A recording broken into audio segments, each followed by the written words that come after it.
আত্মনির্ভর ভারত আর সুষ্ঠু সমাজ গঠন করা, সমাজকে পরিবর্তন করা, ক্ষমতার পরিবর্তন নয়, ক্ষমতার পরিবর্তন মানে পরিবর্তন হতে থাকে, কিন্তু সমাজকে পরিবর্তন করা, সমাজের চিন্তা ভাবনাকে পরিবর্তন করা, অখণ্ডতাকে রক্ষা করা, রাষ্ট্রকে পুনর্নির্মাণ করা, সেই যে সংকল্প, সেই আমাদের পণ্ডিত দীনদয়াল উপাধ্যায়জি আমাদেরকে সেই দর্শনের মাধ্যমে উনি সেটা বলে গেছে।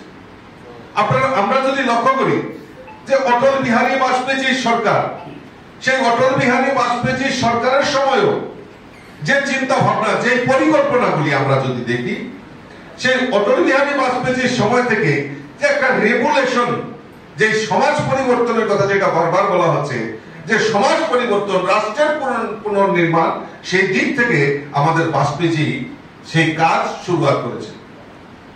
আমি ছোট্ট একটা উদাহরণ আপনাদের সামনে তুলে ধরছি যে অটল বিহারী বাজপেয়ী আসার পর একটা রেভুলেশন আমরা সবাই উপলব্ধি করতে পেরেছি।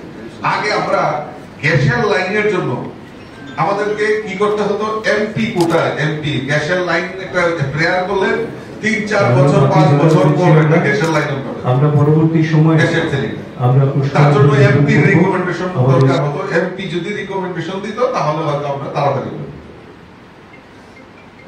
টেলিফোন যোগাযোগ ব্যবস্থা, একটা ছোট্ট পাড়াতে একজনের বাড়ি যদি টেলিফোন থাকতো, আপনার নিশ্চয় মনে আছে যে একটা টেলিফোন মানে থাকা মানে সাংঘাতিক বিশাল ব্যাপার।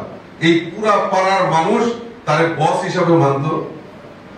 আর মোবাইল ফোন বাজপেয়ীর ঠিক আসার আগটা থেকে শুরু হয়েছিল, কিন্তু একটা ওই সময় একটা কলের দাম ছিল, 1 মিনিটে কলের দাম ছিল 7 থেকে 8 টাকা। আপনার নিশ্চয়ই মনে আছে। আমাদের অটল বিহারী বাজপেয়ী আসার পর এই জিনিসগুলি মুক্ত করে দেওয়া হয়েছে। এবং গ্যাসের কানেকশন আমার এখনো মনে আছে যে আমি 3 বছর ধরে খালি গ্যাস কোম্পানিতে যাওয়া আশা করতাম যে কবে গ্যাস আমার বাড়িতে আসবে, কিন্তু বাজপেয়ী সরকার আসার পর উল্টা আমাদের এই গ্যাস এজেন্সি থেকে লোক পাঠিয়ে আমাকে খবর দেওয়া হয়েছে যে আপনার গ্যাস স্যাংশন হয়েছে, আপনি গ্যাস নিতে আসুন। এখন আমি নিজেও সেই বেরিয়েছি। টেলিফোন, মোবাইল শুধু নয়, যে সমস্ত যোগাযোগ ব্যবস্থা, সাউথ ইস্ট এশিয়ার করিডোর, আপনারা নিশ্চয়ই সেটা ভুলে যাননি, মানে হাইওয়ে, সেই অটল বিহারী বাজপেয়ীর সময় সেই কাজ শুরু হয়েছে।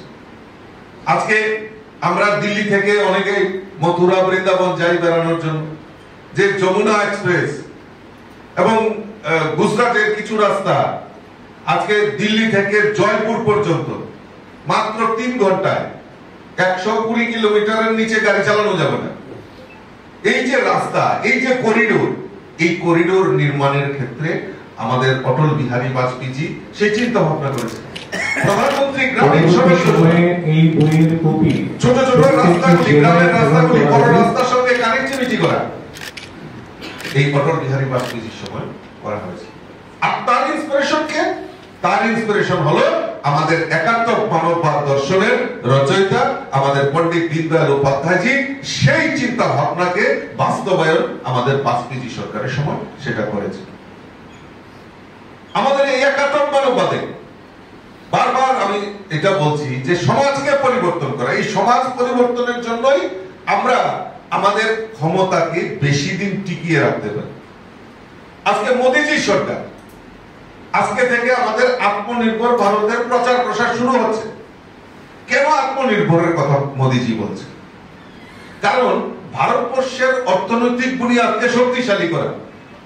আমরা আজকে কোন জায়গায় পৌঁছে গেছি? আমরা 4র্থ স্থানে, বিশ্বের 4র্থ স্থানে আমরা পৌঁছে গেছি। কিসে? অর্থনীতি। অর্থাৎ ইন্ডিয়ান ইকোনমি আজকে 4th পজিশনে পৌঁছে গেছে। এবং মোদিজি যে প্রয়াস নিয়ে কাজ করছে, আগামী যে আমাদের 3rd ইকোনমিতে পৌঁছার জন্য আমাদের সরকার, মোদিজি সরকার সেই বিষয় নিয়ে কাজ করছে।